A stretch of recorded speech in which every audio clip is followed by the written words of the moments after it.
All right, a very good morning. Thank you so much for joining us this morning. This is Look Up Television. We are in the headquarters, and ladies and gentlemen, it's quite a peculiar day.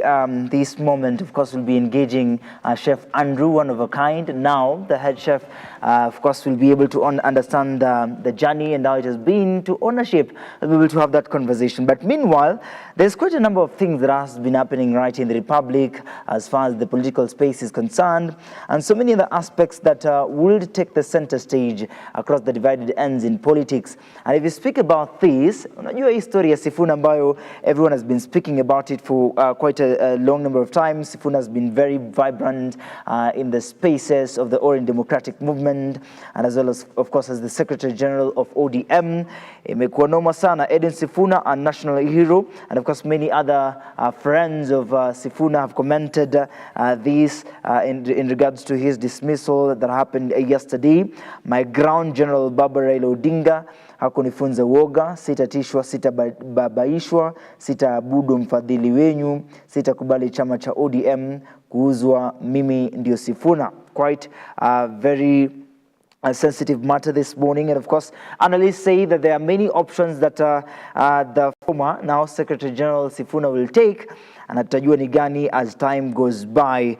I think now since he's the senator of Nairobi County, we'll be able also to understand the center stage that takes, and of course what are some of the things that he will do, perhaps, to regain his strength. And of course that statement that says mimi ndio Sifuna, what will happen after his dismissal, and how does this dismissal places the Orange Democratic Movement right in the Republic. Earlier on, we've been having conversations in regards to the state of the Orange Democratic Movement, and remember earlier on also kuna hii deal ya ODM and UDA.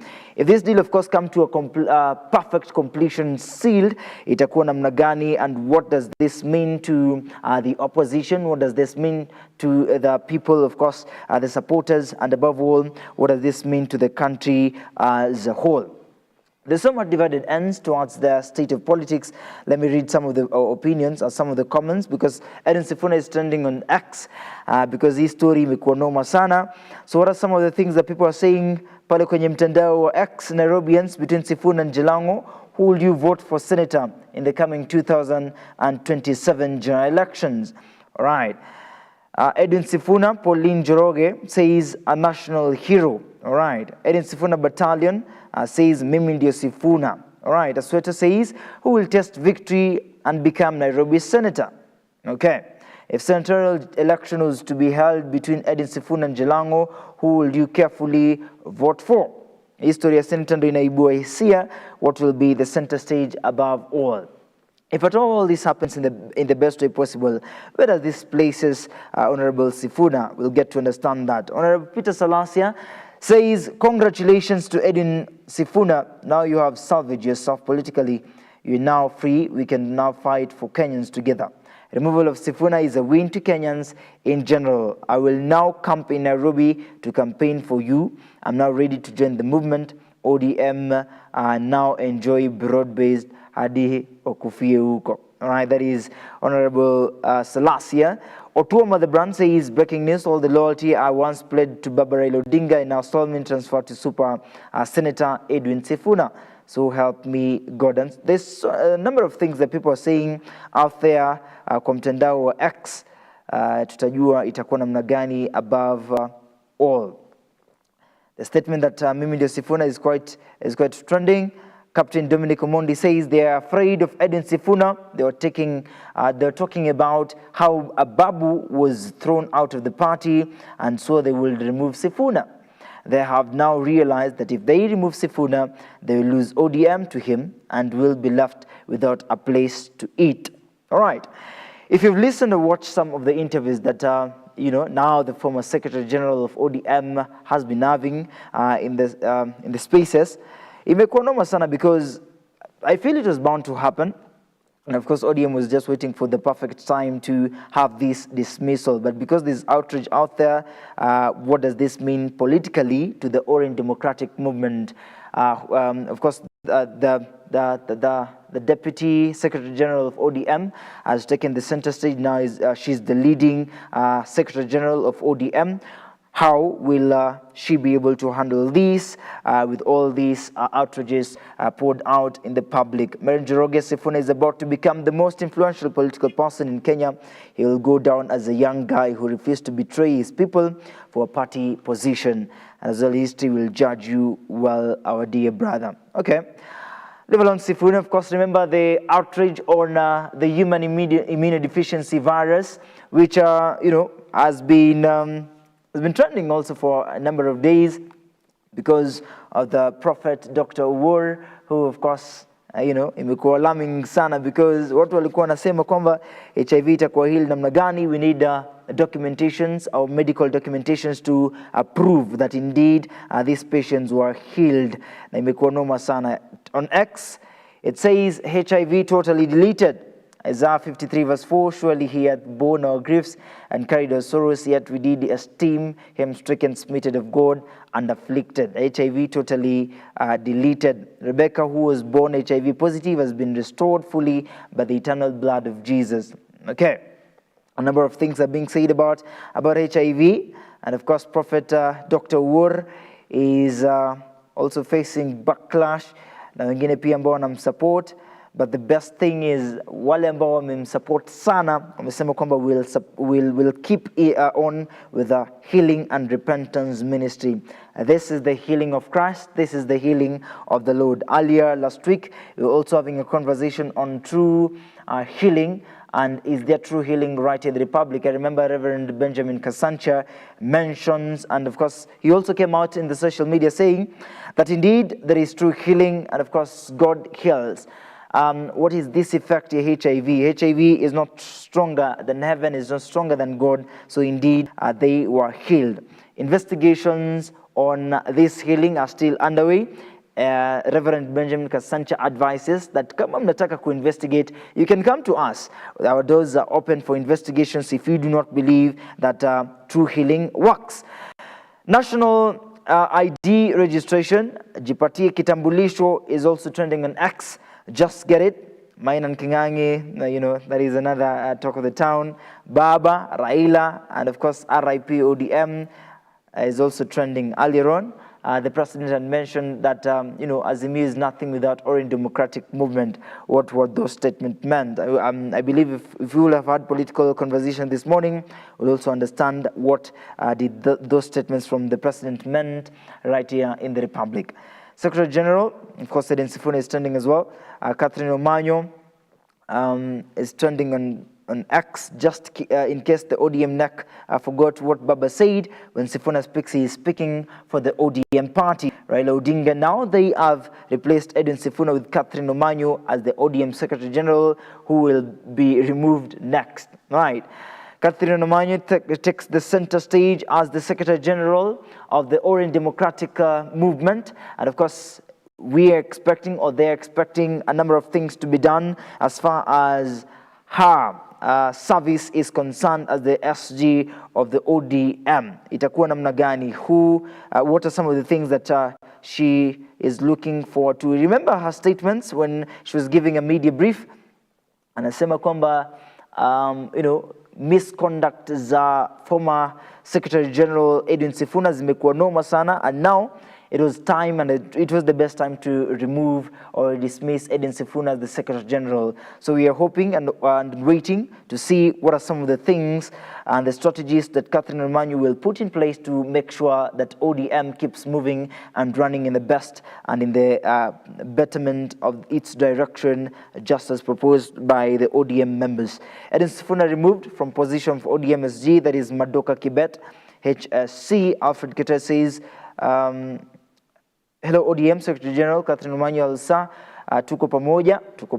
Can you jump? Oh hi. That is one of the jokes that are being made pale nje. Na tutajua itakuwa namna gani. Ali Nur Muhammad says the pro-government wing of ODM has succeeded in removing Edwin Sifuna as the ODM Secretary General. They've replaced him with Catherine Omanyo. Shock on them. Sifuna was prepared for it even before Raila died. From today, sisi ndio Sifuna, sisi ndio jeshi ya baba. Of course, breaking news that is sparking outrage out there as far as the political space is concerned. Allow me to just shift gears to some of the things also that are taking center stage this morning. Unajua historia ya SHA pia imekuwa noma sana, as many people are speaking about it, and of course study exposes gaps in the Social Health Authority. What are these? The Institute Economic Affairs IEA has released findings from an analysis conducted between November 2025 and January 2026 on the Social Health Authority SHA, showing a healthcare system that is not operating as it was envisaged by the Ministry of Health early last year. That is one of the center stage. Awali, we've been speaking about Social Health Authority, where they say that it's not working. And up to this moment, there are many Kenyans that have not gained comfortability in the Social Health Authority. And the Ministry of Health still keeps pushing about its, the Ministry of Health keeps on pushing about its service and, of course, making sure that people still register to the SHA. Itakuwa namna gani? Study exposes gaps in SHA. There are many gaps. Earlier on, there's a conversation that the CS Minister of Health, Aden Duale, was having a couple of weeks ago and saying, kuna history a number of billions zilikuwa zimepotea. Now we'll get to understand what does this expose means to the public as far as the Ministry of Health and the health sector is concerned. 20 killed as powerful cyclone batters Madagascar. Kimoi Ngeno and David Odongo. Right. While William Ruto splashes millions, Kenyans stare at death. Right. Kingi calls for dialogue between senators and governors. Thika family clashes with auctioneers over 7 million lorries. Why NCBA is a sale after Safaricom. All right. Quite a number of stories as far as telecommunication and communication is concerned. Buru slams Uhuru over Azimio reshuffle. Kemoi, Ngeno, and David Odongo are also trending this morning. History of SHA, allow me to read it once more because it's also taking center stage this morning. Says SHA to now start paying for patients' treatment abroad. Right. Quite a number of things that are said. Ukiingia kwenye mtandao wa X, you'll realize a number of things are being said about the Social Health Authority. We're also, of course, also receiving comments from the patients who feel that this, manze, tungebaki tu kwa ile story ya NHIF. So they're pouring out their concerns as far as SHA is concerned. All right. It is 14 minutes past 8 a.m. So those are some of the things that ningependa sana kuwaambia, and because they are trending, also we have given you the outlook on what is happening across the divided ends right here in the Republic. Kingi, of course, calls for dialogue between senators and governors. Remember, coming at a point where there is so much tension and pressure on senators and governors. Pele story a gubernatorial seat and senatorial seat are also taking center stage in the political spaces. We'll get to understand that in the next alignments of the political space, even as we near the general elections 2027. Politics. Kenya's political landscape is expected to be volatile in 2026, which concerns over instability and civil unrest, especially with the aftermath of the Gen Z-led demonstration. And in the economy is showing signs of improvement with inflation easing and GDP growing, expected to pick up of 5.5% in 2026. However, debt pressures are accurate and currency fluctuations remains a concern. On the bottom line of infrastructure, major projects are underway, including the extension of the standard gauge railway and road expansions like Rironi, Mau, Summit Highway, which we're expecting first the betterment of its completion. And the climate action, Kenya is positioning itself as a climate leader, focusing on adaptation, green jobs, and resilient cities. Of course, we can't forget to mention about the youth engagement. Youth are driving policy changes and seeking tangible opportunities in job skills and entrepreneurship. A number of things that are trending, and they're the talk of the town this morning. but we also get you on the loop across our social media platforms to know what is happening right in the ujue mambo inaendelea namna gani kuerada, and you get some of the insights ahead of time. 16 minutes past 8 a.m. Allow us to take a very short break, but when we get back, I'll give you some of the insights on our day list this morning, just to give you some of the great insights that are happening in the magazines. Zilikuwa ni story ambazo zina trend sana, and we'll get to understand what are some of the things that are being written just to make sure that you are on the loop. If you didn't get the hard copy, you're just right in time. And Look Up Television, we give you, of course, what you deserve. On the day list coming on your way, a couple of minutes to go, but make sure that you maintain for the conversation the journey of the head chef Andrew will be joining us in the next few minutes. Usiende Mali, you're watching The Morning Drift.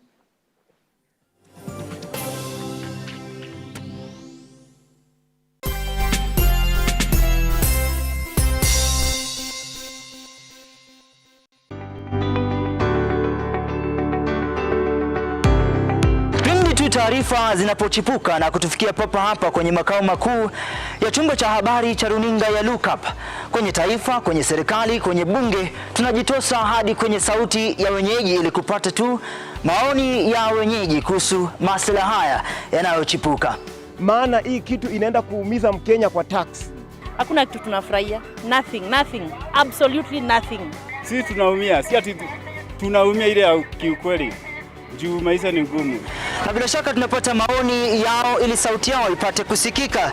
Na watasema hili, waseme lile, watasema hiki na waseme kile, almuradi sauti yao ipate taa. Mambo ya mafuta tena imekuwa ni changamoto zaidi kwa kila mtu wa bodaboda.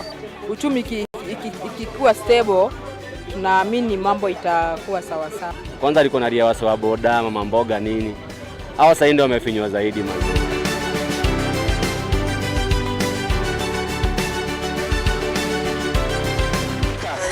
Mtazamaji, hii ni bunge la wenyeji.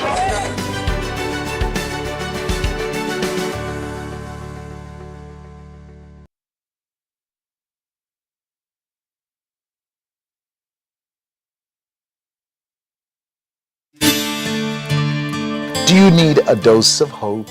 If so, you are in the right place. We think of ourselves around here as hope dealers, delivering truth, power, and inspiration to hearts and minds all over the world. If nothing else has worked for you, why not give the God thing a try? For it's in the presence of God that you'll find everything that you need. Amen.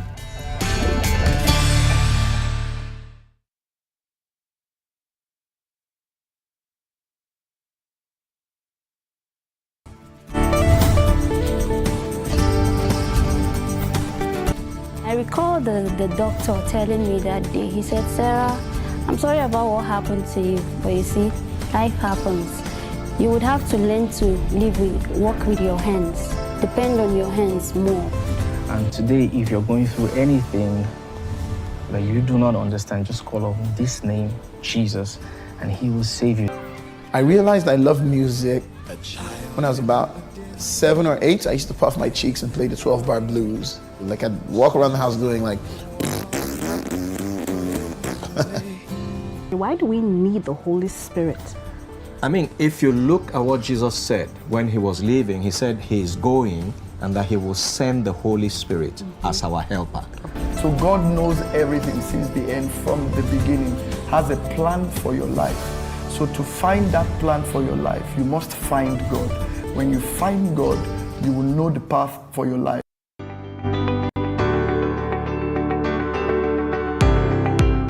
Taarifa zinapochipuka na kutufikia papa hapa kwenye makao makuu ya chumba cha habari cha runinga ya Look Up, kwenye taifa, kwenye serikali, kwenye bunge, tunajitosa hadi kwenye sauti ya wenyeji ili kupata tu maoni ya wenyeji kuhusu masuala haya yanayochipuka. Maana hii kitu inaenda kuumiza Mkenya kwa tax. Hakuna kitu tunafurahia. Nothing. Absolutely nothing. Sisi tunaumia, si ati tunaumia ile ya kiukweli. Juu maisha ni ngumu. Na bila shaka tunapata maoni yao ili sauti yao ipate kusikika. Na watasema hili, waseme lile, watasema hiki na waseme kile, almuradi sauti yao ipate taa. Mambo ya mafuta tena imekuwa ni changamoto zaidi kwa kila mtu wa bodaboda. Uchumi ikikuwa stable, tunaamini mambo itakuwa sawa sawa. Kwanza alikuwa na ria wasi wa boda, mama mboga nini. Hao sasa ndio wamefinywa zaidi man.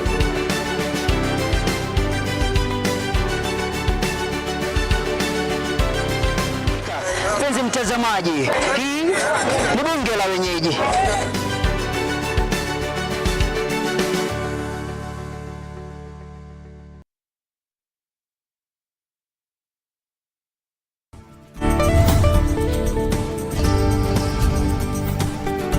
I recall the doctor telling me that day, he said, Sarah, I'm sorry about what happened to you, but you see, life happens. You would have to learn to work with your hands, depend on your hands more. And today, if you're going through anything that you do not understand, just call on this name, Jesus, and he will save you. I realized I love music when I was about 7 or 8. I used to puff my cheeks and play the 12-bar blues. Like I'd walk around the house doing like. Why do we need the Holy Spirit? I mean, if you look at what Jesus said when he was leaving, he said he is going and that he will send the Holy Spirit as our helper. So God knows everything since the end, from the beginning, has a plan for your life. So to find that plan for your life, you must find God. When you find God, you will know the path for your life.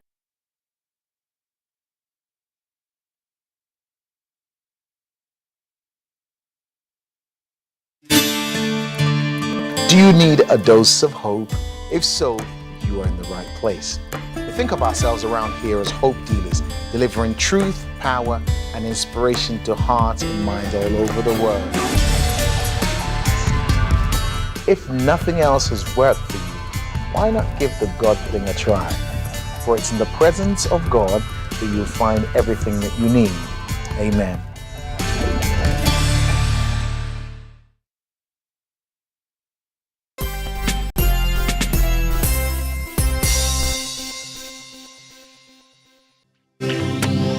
Welcome back. You're watching the Morning Drift right here on Look Up Television. We are in the headquarters, ladies and gentlemen. We're also live across our social media platforms, www.lookuptv.co.ke. We're also live on YouTube, and as well, we're also live on Facebook. Cheza kama wewe, mitandao wetu wa TikTok na Instagram pia zinafanya mambo ili make sure that you are on the loop of what is happening, and of course, better conversations daily right here on Look Up Television. In the meantime, I had promised you that we'll be having a guest, and it was Chef Andrew will be joining us, of course, in a few, just to help us understand the clear picture of what it means to be a head chef in the introje history and in wapishi and nimesahau jina yake, but you understand what I mean? And of course, what does this mean? What is the pressure in it? How do we prepare this? How do we prepare that? And how do we make sure that our clients or those who comes to our restaurants are comfortable, will be able to understand that from Chef Andrew? And of course, because he's been in these spaces for quite a long time, what are some of the challenges that he has gone through, and how does he maneuver in these spaces? And of course, we'll also be able to understand what is his best or favorite meal that is ever prepared, and what does he prepare as his favorite meal as we speak.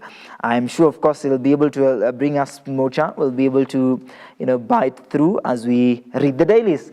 On the dailies this morning, of course, we'll begin with the Daily Nation.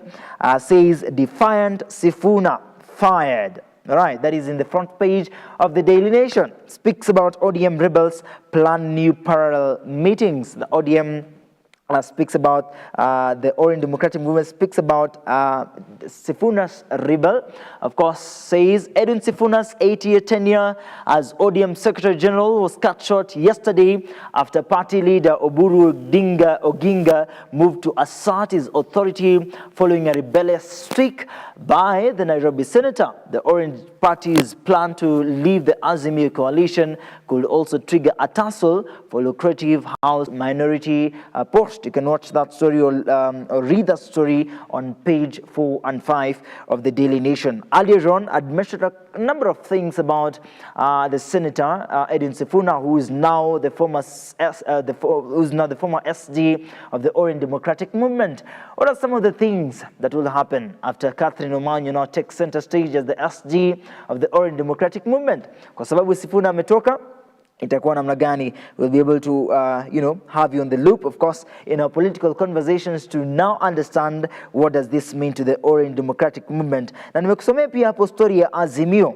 You know, earlier on, I'd mentioned earlier that the president also mentioned that, Azimio la Umoja coalition is nothing without the Orange Democratic Movement, which now means a lot to the Azimio. You know, this is the bottom line. This is the arrangement, clear arrangement of the Azimio. What does this mean?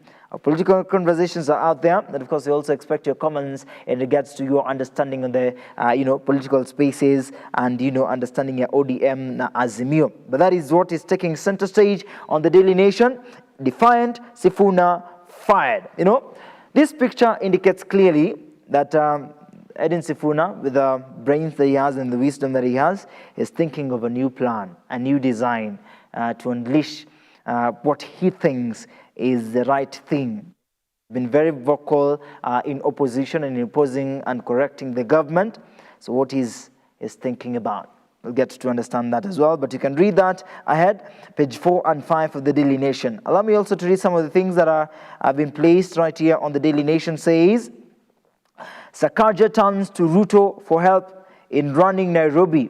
That is page 7 of the Daily Nation. Says Governor Johnson Sakaja has acknowledged a deal with President Ruto's government on garbage collection, roadwork, sewer connection, and other core county functions, but rejected the suggestions of a Nairobi Metropolitan Services style takeover on page 7 of the Daily Nation.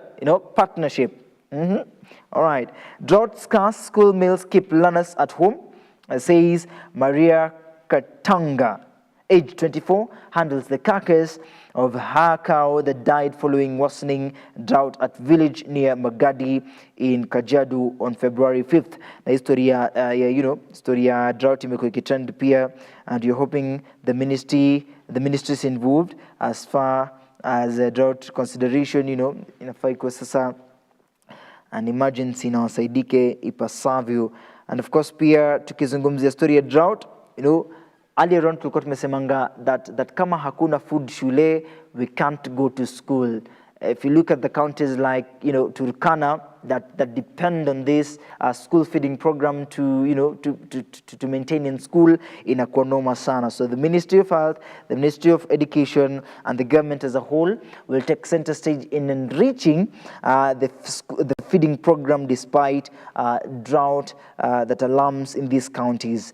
In page 2 and 3 of the Daily Nation, from Baringo, Turkana, Uasin Gishu, Mombasa to Kilifi counties which have been hit by drought, a bowl of githeri or porridge is the ultimate incentive for school enrollment. Imagine.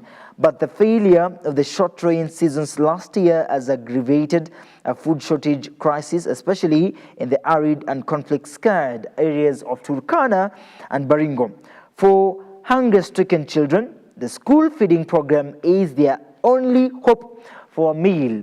And now, with that also faltering, classrooms attendance is dwindling. The government says an estimated of 3.3 million people face acute food insecurity. That is, of course, is what is taking center stage in page 2 and 3 of the Daily Nation. But if you take a reader, itakuwa vizuri sana, you get on the loop of what is happening. Next steps on the Daily Nation says National Delegates Convention on March. A couple of days to go. That is, March 27th. There's a couple of days to go.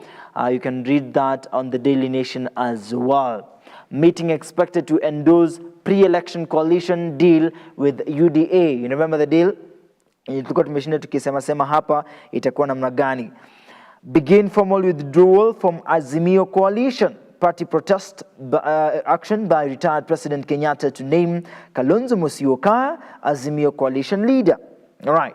You remember also the former President Uhuru Kenyatta also has a bigger statement when it comes to the Azimio coalition. And of course, some of the members of the ODM, Orange Democratic Movement, pia wanasema history ya the former president kuwa involved, manze inaharibu mambo at some point. We'll get to understand that. Do you think Kalonzo Musyoka, should take the center stage as the Azimio coalition leader? We'll get to that as well. The Daily Nation keeps the next steps. Interim Secretary General Sifuna's deputy Catherine Omanyo named acting Secretary General until a substantive holder is elected. All right. And then nimekwambia story ni moto sana. We'll get to understand that and we'll get to know what is at stake as far as the Orange Democratic Movement is concerned. Wale ambao wanaipinga, wale ambao wanaisupport, we'll get to understand that as well. Shifting gears to the dailies this morning on the Standard speaks about the same that we've been mentioning quite the better part of this morning conversation. Crucified for boldness. The Standard indeed says ODM has plunged into open revolt after Secretary General Edwin Sifuna was ousted for challenging covert talks with President William Ruto. The party's executive committee said it had enough of his dissent, replacing him with Busia woman representative Catherine Omanyo on an interim basis. But the purge has exposed deep fissures, with allies accusing the leadership of silencing critics and motivating the party's independence ahead of 2027. The decision has thrown supporters into disarray, with many saying they will consider their stand after their leader gave a way forward. All right. And niliwaambia tu hapo awali that Edwin Sifuna has been very vocal in correcting the government, in correcting what is not happening well pale ndani ya ODM and of course Azimio as a whole. And of course right now the Standard also gives a bold outlook, says crucified for boldness. In a crucifixion, that because a number of things that he had mentioned, wanasema it was misconduct, not with the will or to the will of the party, not to the will of the coalition. Na ni kama inachomea CV the entire Orange Democratic Movement, and the statements that he had been making or he has been making were not of the Orange Democratic Movement but was self-driven. Right. Remember also there was a clash between SG Sifuna, former SG Sifuna, and Oburu Oginga, who is the party leader. We'll get to understand that as well. But there's not so much on the front page of the day of the Standard, but that is more than enough.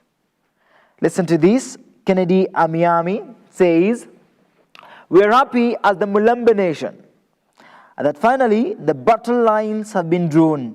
Now as a region, we activate the grand plan of fully abandoning ODM." Niliwaambia to the question this morning, what does this dismissal or removal mean to the Orange Democratic Movement? What does it mean to its supporters? And what does it mean to the opposition? And above all, what does it mean to the country as a whole? Now you are on the loop of what is happening on the dailies. At least now you know. 34 minutes past 8 a.m. Our guest is right about, of course, to kick in to have the conversation in the best way possible. Join us. Ninawaomba sasa, join us, because this is the conversation you don't want to miss. The suit is ready, the bow tie is ready, and the conversation is ready and rolling. Of course, the real estate on the Standard says, committees rise from crime hotspots to developers management. All right, page 28 of the real estates on the Standard. Real estates, your home, your travels. And of course, bado pia sisi tuko na show ya ina deal na ma stories za manyumba itakuwa fiti sana. We'll get to understand that as well.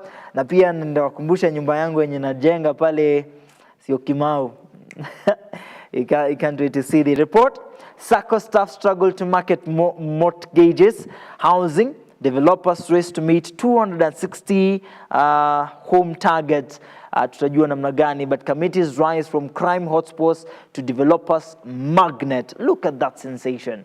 Inakaa fiti sana just to embrace the outlook on the committee area. Ukifika tu pale, sasa ufikirie about majambazi, ufikirie about watu ambao wanaweza kuibia, lakini you just have the clear outlook on what the ecstasies of the real estates look like, na itakuwa fiti sana. Ladies and gentlemen, pia hapa kwenye Look Up Television, I believe there's a show called Tujenge Homes that deals with that as well. We'll also get to this point. I believe our producers will take us up to speed to rada gani.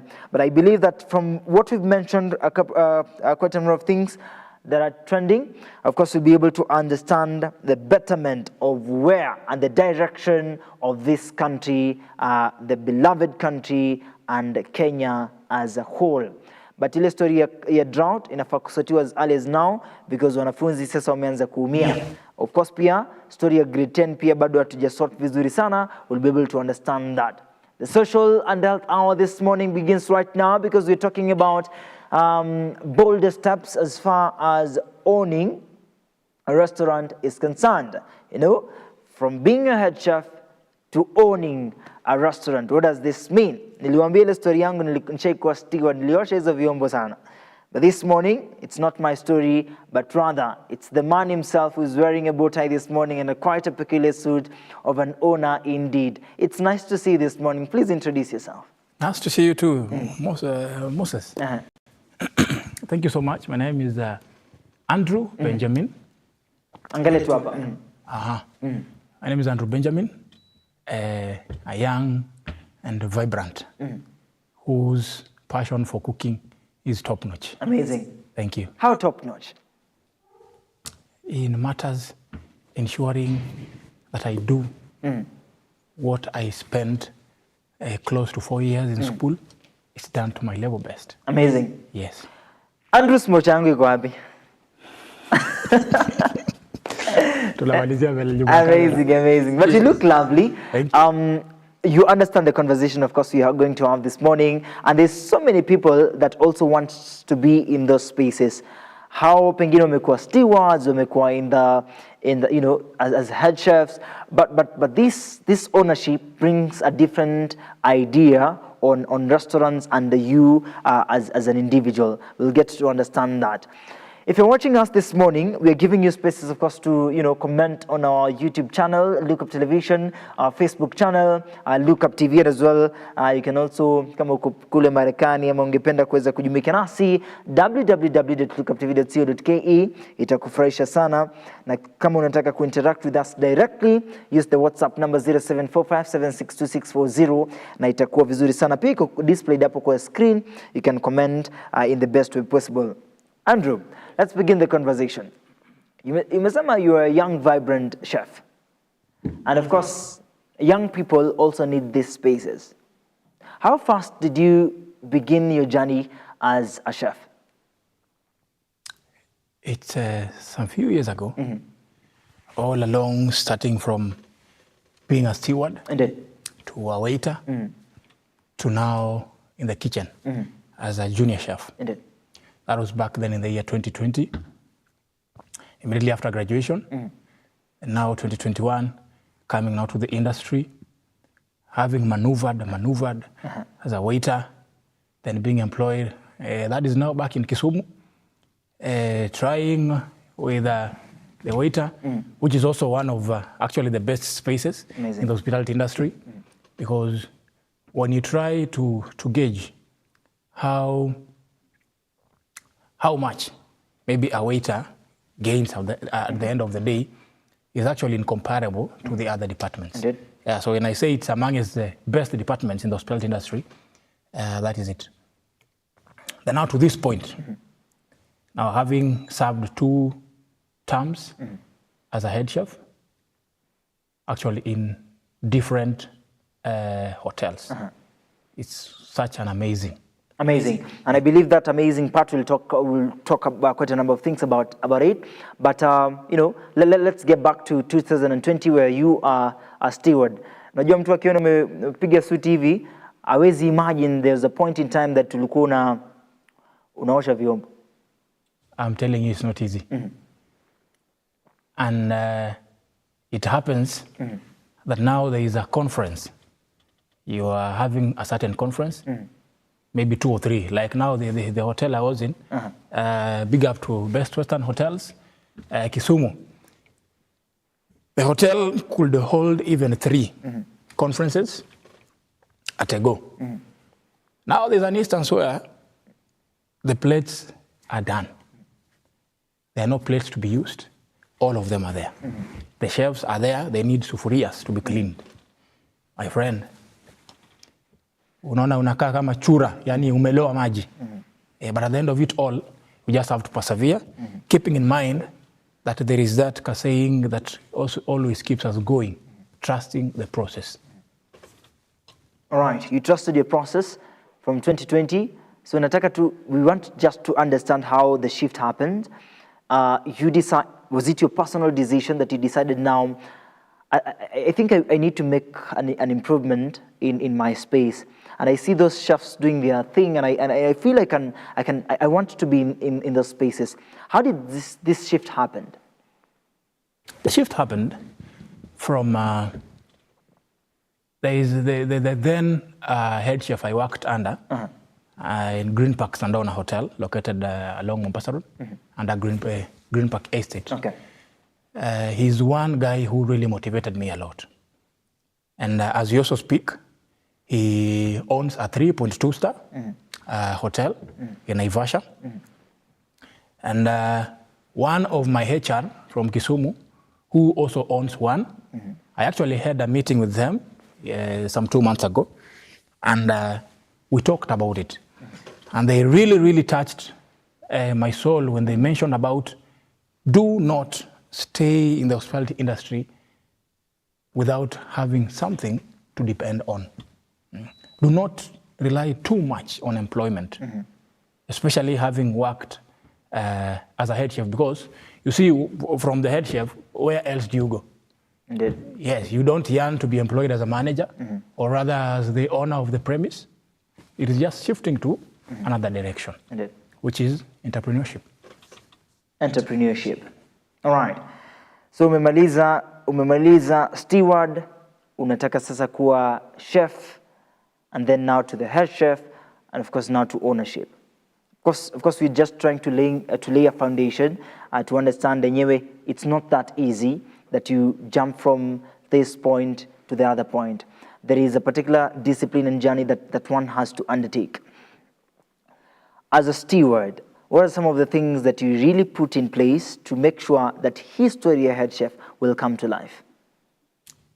As you've just mentioned about discipline, hospitality industry is one of those industries that minus discipline, there's no survival. Indeed. And then those guys with you get people owning too much heavy hearts. You don't survive under the hospitality industry. This is one industry that we say it is a 360 smile always, 24/7. Whether you've been insulted, you've been abused by your employer, by your manager, by the head chef, or rather any employee, it is a 360 smile always. So anything that comes your way, you just receive it the way it is. So it is upon yourself to mind how you handle it. Lakini masani zikiwa nyingi za kuosha, hujawahi sikia vibaya? You just put your smiles on the sufurias and the sahanis? Lazima tu usikie vibaya Bwana Moses, lakini wajua wewe mwenyewe kwa akili yako ushajiambia kuna mahali ambako anaelekea. Indeed. Indeed. That's why I mentioned about trusting the process. Because if it reaches a time then you say hizi masahani ni mingi, then you walk away. You see, you are just but stepping on your career. Indeed. Must we begin with being stewards? In most cases, I may say yes, because in a number of establishments, once you go there, especially when you're just fresh from school, you're not just given a serious mandate to manage. Yeah, because there are some skills that you lack. And that's why a number of establishments, you'll go there, then what they check is experience. Yes, you want to be a head chef? Yes. How long? Have you worked as a chef before? Or have you been a head chef before? Yes, so experience matters a lot. So this one man from, just fresh from, you are just a graduate. Umetoka home, you're coming to look for a job in Nairobi or rather elsewhere. Automatically, you must start from somewhere. So as they look at you, as they watch your moves, that is when you'll be climbing the ladder slowly by slowly. Yeah. Would you say that your journey has taken quite a number of, quite a few years just to get to the top? And because there are many people that have waited for many years after finishing school, and they're starting this journey. Would you say that yours has taken less time, to get to the top? I may say it has taken less time, but out of that less time, it has not been a walk in the park. In matters of employment, it hasn't been a walk in the park. And that's why I mentioned about perseverance. So once you persevere, then you sit down and strategize. And you convince your mind that there is somewhere you need to work on. There are some strategies, or rather there are some foundation you need to lay. As far as the industry, or rather your career is concerned, then I think that is the best idea I can advise any head chef out there. Struggle there, persevere there, after some good time, and also savings is very important, bro. Very, very important. Indeed. Yes. You saved? Spend that 10 shilling, save the 9 shillings. Amazing. The story on you learning from the chef at that point in time, that you were still growing and understanding some of the developments that will push you to the extreme ends of becoming who you are right now. I think for our audience, we'll want to know what are some of the things that you really learned that shaped you becoming a chef and thereafter becoming a head chef. What are these things that you felt like, nikifanya hivi, nifanye hivi, I'll become a better person. And of course, even in my preparations and the meals, I'll become a better person. It was just all about having a positive mindset, and as well knowing very well the task that is ahead of whatever you are yearning for. Because once you are a waiter, then you feel like the waiter is a bit not much for you, so you want to be a chef. It's all right. It also entails a lot, because as a chef, one, there are some very nice skills that you need to have as an individual.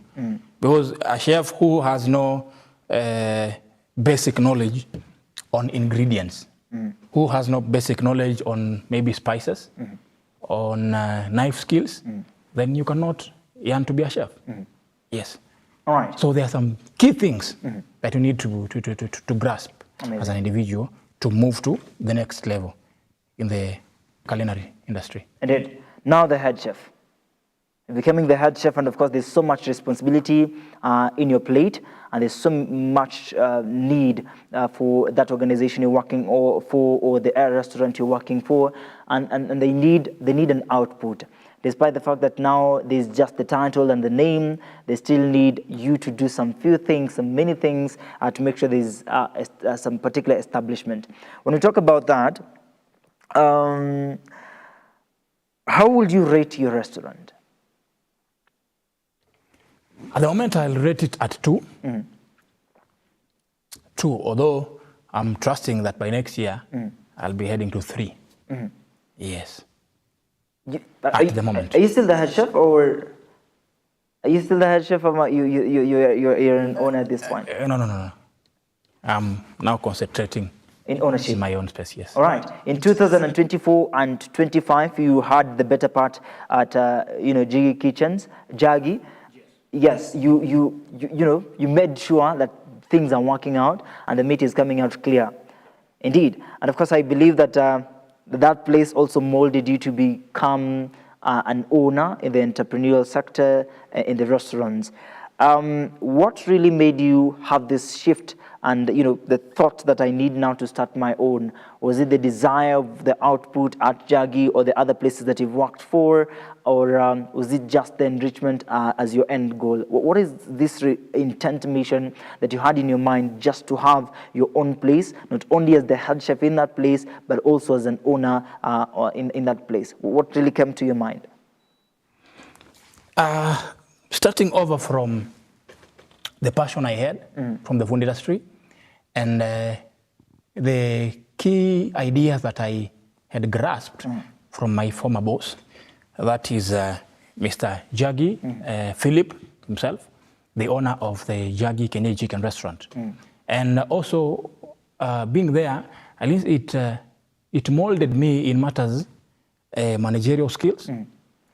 Yes, and as well being authoritative, because you cannot be an owner who is not authoritative, and as well who has zero skills in matters management. Yes. So on the same, I give him a great. Sasa wewe ni mkali sana. Mtu akifanya makosa kazi nyorosha tu vizuri. And at the end of it all, you have gained yours, and I also have gained mine as an employer. Impressive. Wewe ni mkali verbally? Like mtu akikosea pale kwenye restaurant unamkemea? No, there's a way. There's a way to handle mistakes, especially as an employer, and maybe anyone outside there who is thinking of being an employer maybe in future. Kuna yale tu makosa ambayo wafaa kuihandle. Because as an employer, one thing you should not do, you should not be too much close to your employees, and as well, don't be too far from them. Chezea tu hapo katikati. Be friendly, but not too friendly. I think such I've learned at Jaggi's, it reduces a number of mistakes because it keeps the employee focused. Sio ile employee anakuona na ni kama anataka kutoka mbio. Ana feel ni kama anataka kujikojolea. We have such characters outside there. So to me, there is a positive way in which I handle my mistakes. So long as you deliver, no problem. Yes. All right. Chef Andrew, you've mentioned quite a number of things. Now, you know, the development of all these comes peculiar when you're speaking about how you enrich yourself to become a better person right now, and, you know, the development is still on and rolling. Before we get to some of the questions, how do you handle a kitchen disaster like fire or equipment failure? Of course, I have a certified. The business is certified. Yes, there is the license for fire. So in case it happens then just a phone call away. I just reach them out. They handle it. That is if there was no one involved practically. Yes. But if, of course, there was someone involved practically, then we also have to handle that conversation. Yes, in a different way. All right. How you've mentioned quite a number of things about, you know, ukianza iko rahisi. How do you handle, what is your biggest criticism that you received over the time? And of course, what are some of the critics that you receive up to date? Because now you're owning your own space. Are there critics that are coming in? Critics are coming. Critics are coming. Actually, it is just a month old, and we thank God it has kick-started on a very nice note. But you see, people must talk. When you do good, they must talk. What are they saying about bad, this one man? They must talk. I say, anaanza tu, ataanguka, ataanguka, anajaribu anafikiri ni rahisi. People must talk. That is the mindset of human beings. Yes. We are, I don't know if I may say Africans. We are these people who do not want our fellows to grow. If I see you making a step, I am jealousy. The only thing I think of is talking negativities about you. Yes. But not coming along and even giving you ideas.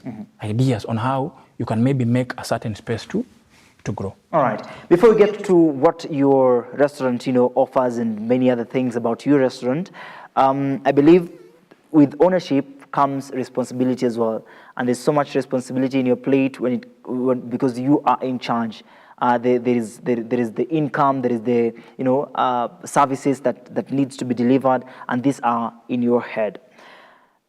These responsibilities, and since you're a family man, is there a challenge? Yeah, there's a challenge, especially with a family, because my young man, kama hajaona daddy, it becomes a problem. He must stay awake before anione. And you see, I come to the house at around 11, around 10, because you have to monitor the closing duties. Very nice, because employees are just employees. So minus your presence, shits can happen. Yes. All right. On YouTube, Manuel Ndeche says, many chefs are great in the kitchen, but fail in business. What was the hardest lesson you learned about money and management? The greatest lesson about money and management, who's that? Manuel Ndeche asks on YouTube. Ndeche, wajua, kuna kitu in the culinary school we were taught about control. So if you don't work on control, and also under diploma level, there's something called hospitality management. If you didn't grasp that area very well, then you'll have it rough when it comes to ownership. Yes. So when you as well, you also find out who surrounds you. Indeed. Yes.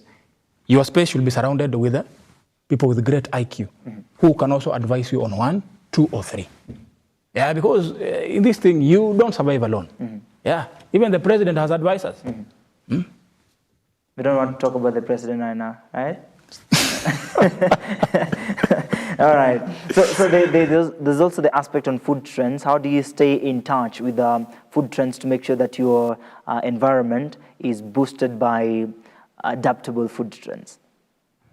On food trends, one thing you have to consider in matters of food is what is the taste of your customers. What do they want? You see, I can be here, I can construct maybe a restaurant here, now maybe customer around.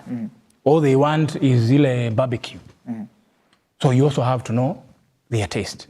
If they want barbecue, you also consider barbecue. So long as it's on market, that is it. Yes. How do you handle hygiene then? Yes, it's barbecue, yes, it's any other food that you prepare, but how do you handle hygiene to make sure that your clients are comfortable? In hygiene matters, it's on just another level because cleanliness there, it is done on daily basis. Then we have now a general cleaning that is weekly. All right. Earlier last times, you remember Musiria locked down some of the restaurants that mbele iko sawa lakini kule nyuma ni kunoma. Are you safe? Perfect. I know, so let's now get to you as an owner. We have a couple of minutes, of course, which will allow us to deal on this. You are an owner. Of course, now we'll give you a chance to tell us the restaurant's name and what are some of the things that we are expecting. And of course, later on I'll ask you about the challenges that you're facing now as an owner and at this restaurant. Since it's 1 month old, let's see its Grace is coming in a better point, in the better position, because there's a competition as well that is taking center stage. But now, this very few minutes, talk to us about your company. The brand name? My company's name is called Jusand, Cave and Caterers. Why is the name Caterers there? Let's begin with Jusand, the Chinese. Thank you. Jusand means it's an abbrev of Justus and Andrew. Okay. Yes. Now, Justus is a cousin of mine whom we sat down, shared ideas, and agreed that there's something we can come up with. Personally, being in the industry of hospitality and him working on a different industry, we therefore came and agreed that it is my side that wins. Yes. So we sat down and came up with Jusan, Cave, and Caterers. Jusan, as I said, is for Justus and Andrew, being the senior management. Caterers, we also offer catering services. Our watu wa ratios, the corporate meetings, we also prepare some foods to take them there. All right. How do you get your market? Marketing, online marketing. Yes. Online marketing, which digital marketing is key. Indeed. Yes. There's a question here. What's one mistake you made that taught you a major lesson? If you could go back, what will you do differently? What keeps you motivated on tough days? Stock. So you see, stock control is very important. Because I just remember there's a day I happened to have done production only to receive a call, and I'm told the stock is less for the day. It was really tough for me because whoever was to supply was closed by that day. So I had to source it somewhere which was more expensive than the normal supply. It was really tough that day. Okay. I see your coach chef as well, Manuel Leches, keeps on asking about ownership because he's also thinking about Manuel's catering. You know, you can collaborate with him as well.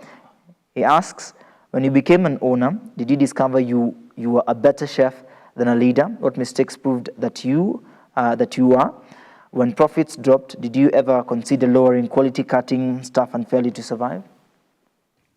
Nyonga tu pesa kabisa. Not at all, Bwana Emmanuel. You see, you also have to have a discussion on the table with your employees. So does it mean that when sales go down, each and every time, you'll be having a sitting with them, telling them about, you see, now we have to lower your salaries and what have you? No. It doesn't work that way.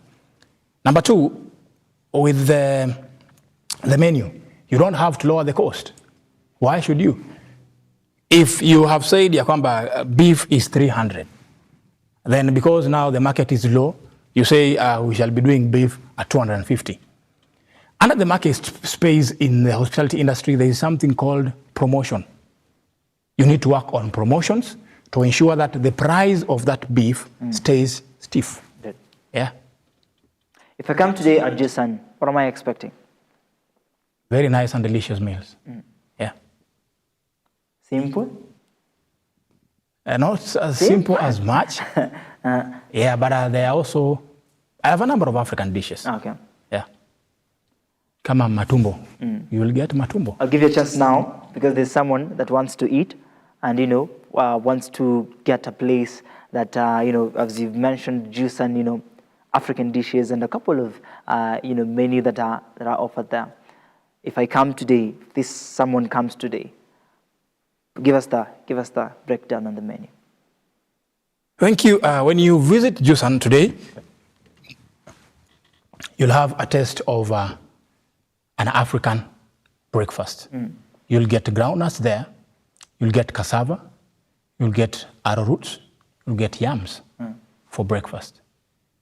I am very, very key when it comes to your diet. You see, we are living in a world where if you don't check your diet, if you don't work on your nutrition very well, then it's very, very tough. That's why you're seeing our friends of ours, wanaishi tu kidogo, wanakufa. Jamaa hafiki 40, anafika 30, 31, anaenda. People are obese at an age of 15. So I'm really working on that when you check on the breakfast area. Then on matters meals also, I'm inclusive. Wale ambao ni common wananchi, pia najali sana afya yao. There are eggs, they're fried, both scrambled and what have you. I also have beef, you'll get dry or wet or grilled. You'll also get chicken, there is fish. Alafu kuna ile fish, the fresh one. Mm. I have coconut fish, by the way.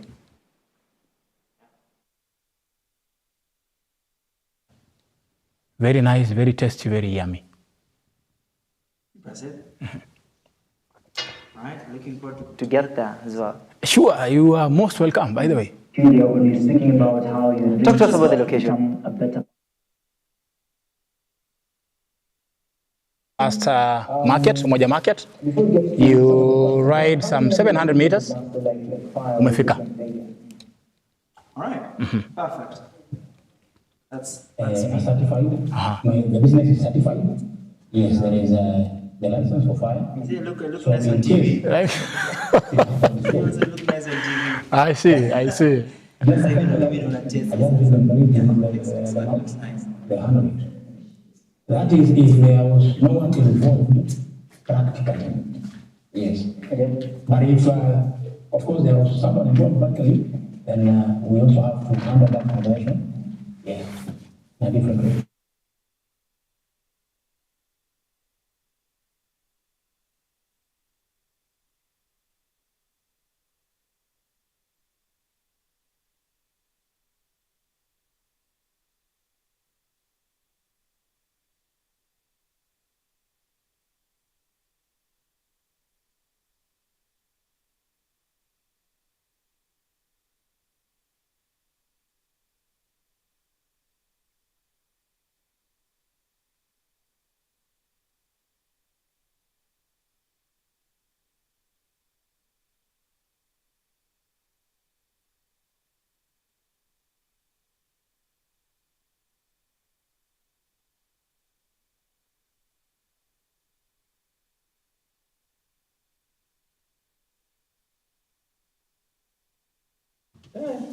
Check it, break.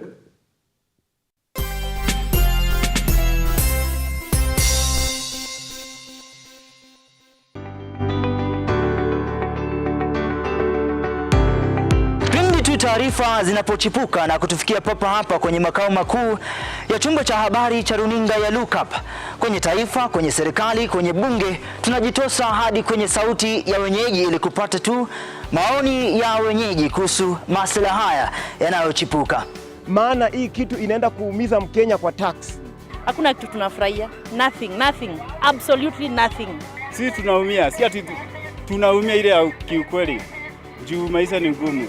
Na bila shaka tunapata maoni yao ili sauti yao ipate kusikika. Na watasema hili, waseme lile, watasema hiki na waseme kile, almuradi sauti yao ipate taa. Mambo ya mafuta tena imekuwa ni changamoto zaidi kwa kila mtu wa bodaboda. Uchumi ikikuwa stable, tunaamini mambo itakuwa sawa sawa. Kwanza liko na ria wa boda, mama mboga nini. Hao sasa ndio wamefinywa zaidi mazuri.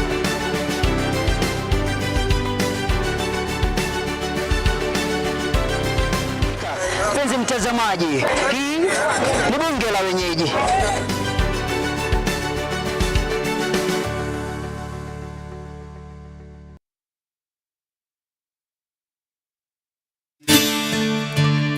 Do you need a dose of hope? If so, you are in the right place. We think of ourselves around here as hope dealers, delivering truth, power, and inspiration to hearts and minds all over the world. If nothing else has worked for you, why not give the God thing a try? For it's in the presence of God that you'll find everything that you need. Amen.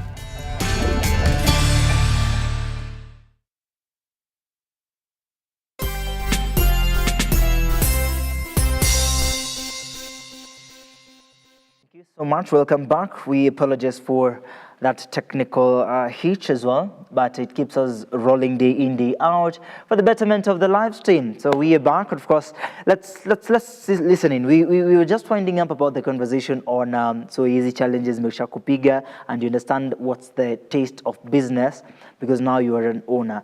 And of course, you've mentioned the menu that we can receive when we come to Jusan. So let's now share the location. Shajua is Toriote, so how do we access this? It's located at Umoja 1.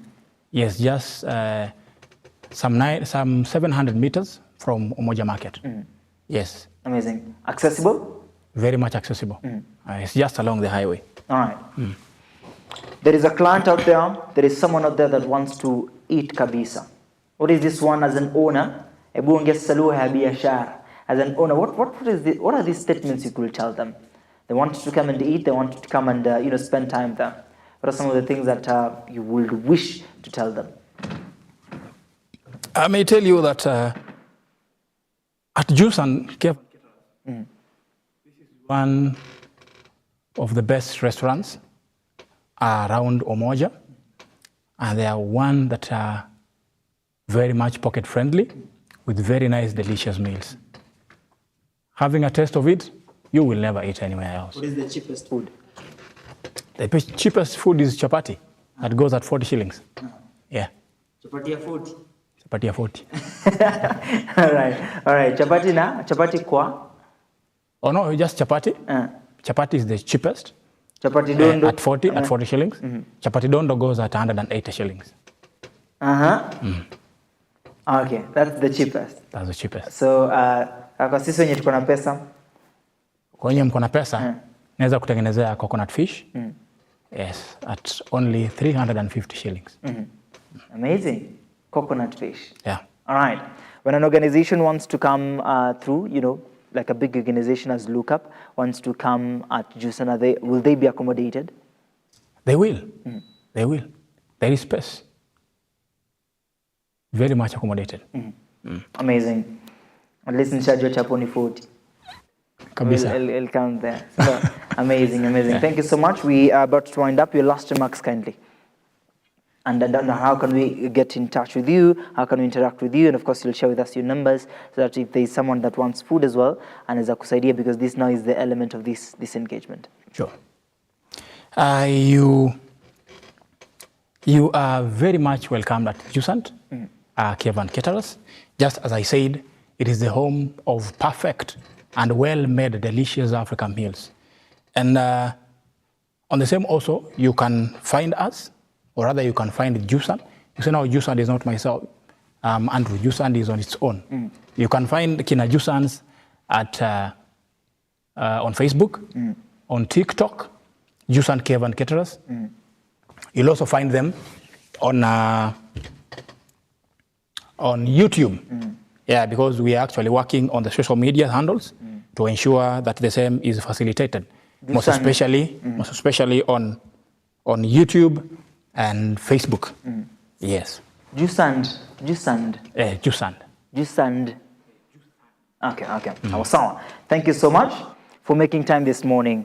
I believe we've had an interactive session, and of course we're hoping for the best even as you begin your first month, and of course many months to go. You will thrive by the grace of the Lord, because this is the testament of how we develop as entrepreneurs, and making sure that we enrich ourselves in the betterment of our entrepreneurial skills. Mimi nakutakia kila laheri, nafikiri pia kamati yetu nakutakia kila laheri, and the best way we can support is to come there at Jusant and share the meals and of course pay. Nitakuwa fiti sana, si ndio? Thank you so much Chef Andrew for making time this morning. Tunashukuru sana, si ndio? Asante sana. I also do prepare tea, so you can take tea after this. Chapo yangu si food yangu ni mbao. You can enjoy yourself. But in the meantime, thank you so much, ladies and gentlemen, for watching this discussion earlier on from 8 to this point in time. Tunashukuru sana. Thank you so much, Emmanuel Ndeche. And above, thank you so much, my other chef. Na imekata kutoka, nimesahau jina yake. Thank you so much, David, for the graphics. Thank you so much, my director, Paul. And thank you so much, Edgar. And thank you so much, Josh, as well as our social media, Audrey, for making this happen. If it wasn't for you, this will not be a success. 14 minutes past the top of the hour.